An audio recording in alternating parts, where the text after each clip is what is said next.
afternoon, and good evening. It's your girl ChucTayyy, and I am back for season 2 of your RETV Sports Break. You can catch me here every Thursday, talking junk, spitting facts. Let's get started. I'm so excited to be back, guys. So many things have happened since we last spoke in March.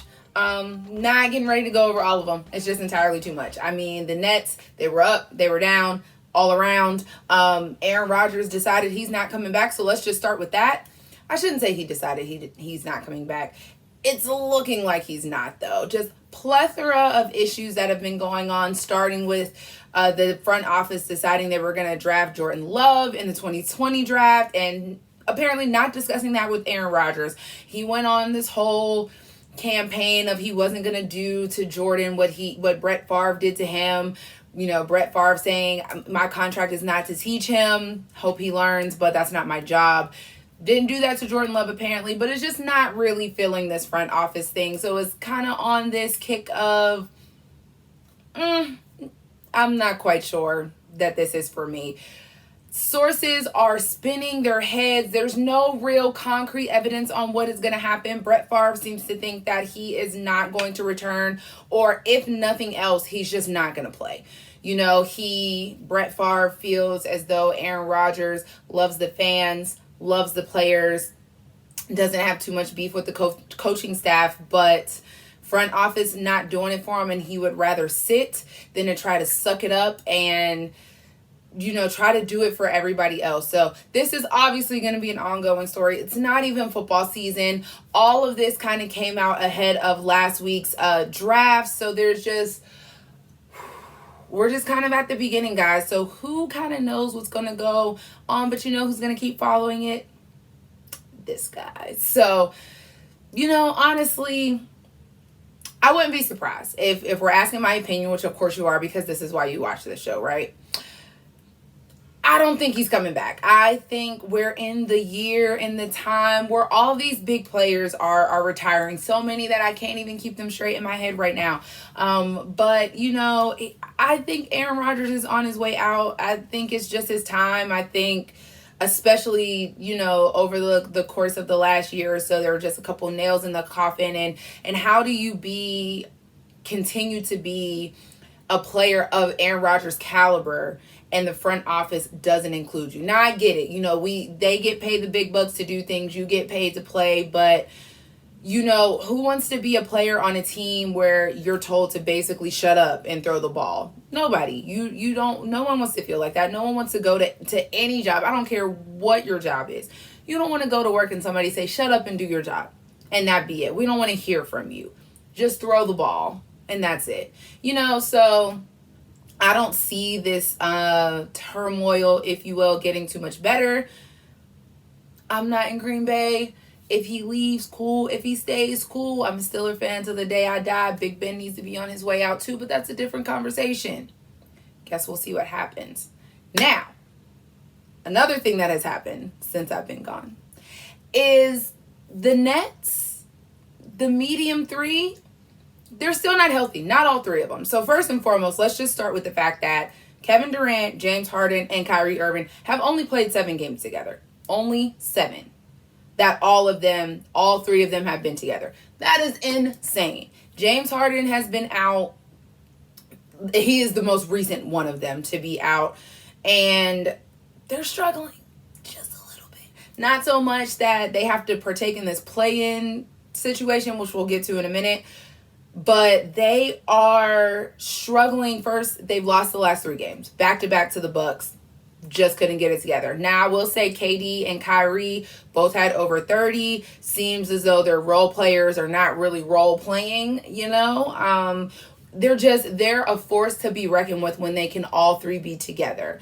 Overall, in the time in which, you know, they played or been together as a unit, they are 7-8 without James Harden, which doesn't really sound like a big deal, but considering there's no concrete timeline in which he's going to return, that can only go down. And to come off those 2 losses, small losses, but losses nevertheless, to Milwaukee, it's just, Steve Nash says it's a continuity issue. I can see that, but if you were with me last season, what did I say?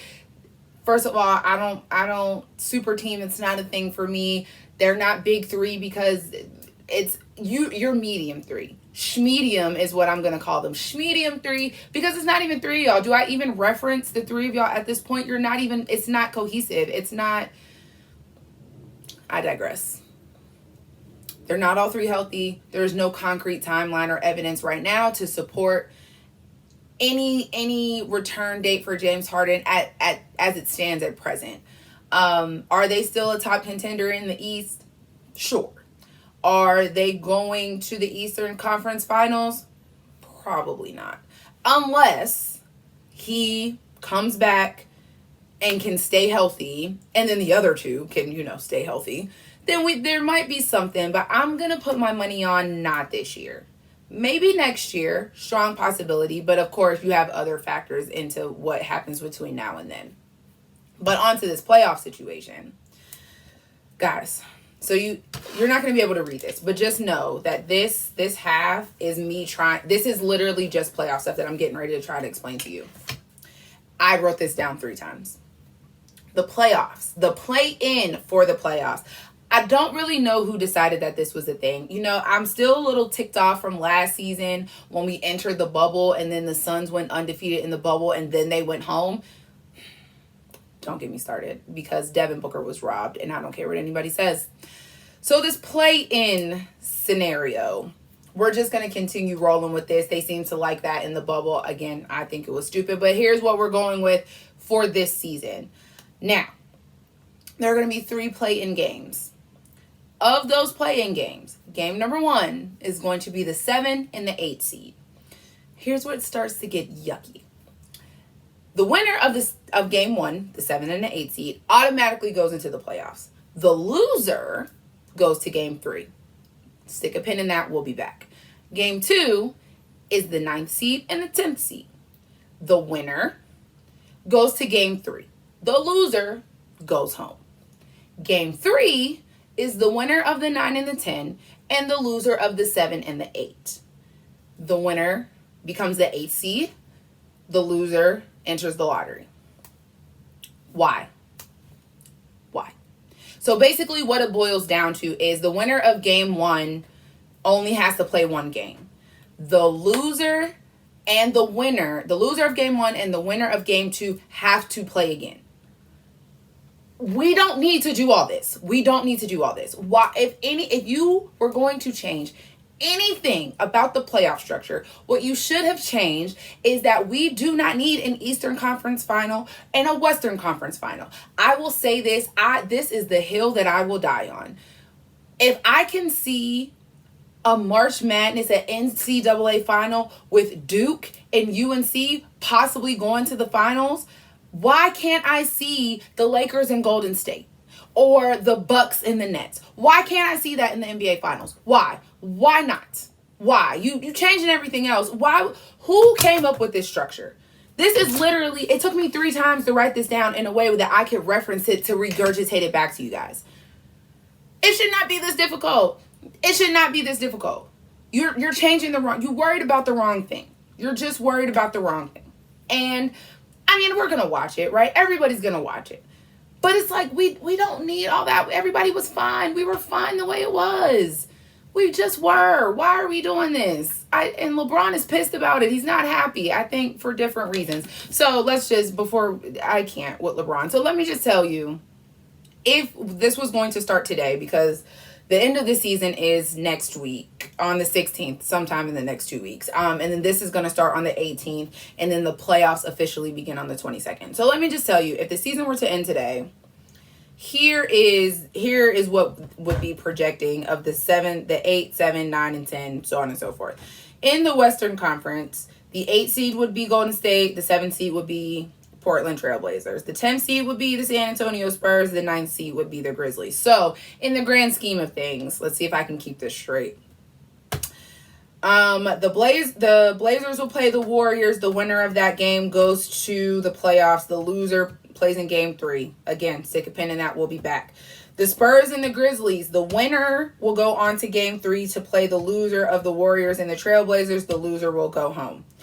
Then, I'm already confused. The winner the winner of the 9 and the 10, so the winner of the Spurs and the Grizzlies and the loser of the Warriors and the Blazers will go on to game 3. Whoever wins that game goes to number 8 seed, and then the loser enters the lottery. Like, why are we doing all that? Now that there's like some perspective, right, and you can actually see what's happening with these teams. That's dumb, right? It's stupid. I hate it. And then for the Eastern Conference, as of today, on this day, the day the Lord has made, the 8 and the 7 in the East are Boston and Charlotte, and the 9 and the 10 are the Pacers and the Wizards. So I'm not getting ready to go through that whole spiel again, but that's what we're looking at. Now, overall, this is what is likely to, these are the 10 teams that are likely to make the playoffs, as well as this stupid playoff play-in thing. In order from 1 to 10, Golden State, this has to be backwards because I literally, we'll see what happens. So most likely to make seeds, I had it right. I said 1 through 10. I meant to say 7 and 8. So most likely to be the 7 or the 8 seed, and then the 9 and the 10 seeds. So most likely for 7 and 8 in the West, Golden State, Portland, the Lakers, the Grizzlies, the Mavs. And then 9 and 10, could possibly be the 9 and 10. The Grizzlies, the Spurs, the Pelicans, the Warriors, and the Kings. So again, all of this is taken into the account, and this is as of today, Wednesday, the day that the Lord has made. Cinco de Drinko. Yeah, that's what today is. So at the time in which I'm recording this, these are the projections of who could be the 7, the 8, the 9, and the 10. Of course, we still have a week and a half. We still have about 11 days of play before this is like official, but we'll see what happens. And then for the East, most likely to potentially be the 7 or the 8, and then the 9 and the 10. The Hornets, the Heat, the Celtics, the Knicks, the Hawks, the Pacers, the Wizards. And then the 9 and the 10, the Pacers, the Wizards, the Raptors, the Hornets, the Bulls. So the hill that I will die on is that before I leave this earth, I would really just like to see 2 Eastern Conference teams or 2 Western Conference teams in the finals. I don't feel like we really need to split this up. Just give them little fake brackets like you do for NCAA. This play-in thing is like, if you lose, you just lose. I just don't. I don't know. Y'all are bored or something. I don't appreciate it. I didn't ask for this. Same way I didn't ask for whatever that playoff thing or all-star thing that y'all been doing for the last couple years. You took away the East and the West for that, and it like didn't even count. So, why can't we do that now? It should just make them play better. First of all, I am the person that doesn't really watch basketball until after the All-Star break anyway, because it's BS up until that point. And then after that is when the nitty-gritty starts kind of happening. So maybe we'll just make them play better all year. I don't know. That's just my opinion. Who am I, right? I just host this show. What do I do? But you guys, I'm so glad to see you. I hope you're glad to see me. It's going to be an amazing season. We have playoff time. Baseball's happening, which I didn't talk about this week, but we will get to it. There is soccer. Football is coming. Winter is coming. It's not. It's going to be an amazing summer. At some point, guys, I'm going to turn 30, and it's going to be super great, and I'm just so excited. And the world is opening back up, guys. Let's say yay for that. But until that time, get vaxxed, get waxed, wear a mask. I will see you guys next week, every Thursday. Your girl, ChucTayyy. That's me, Queen of Teas. And I'll see you next time. See ya.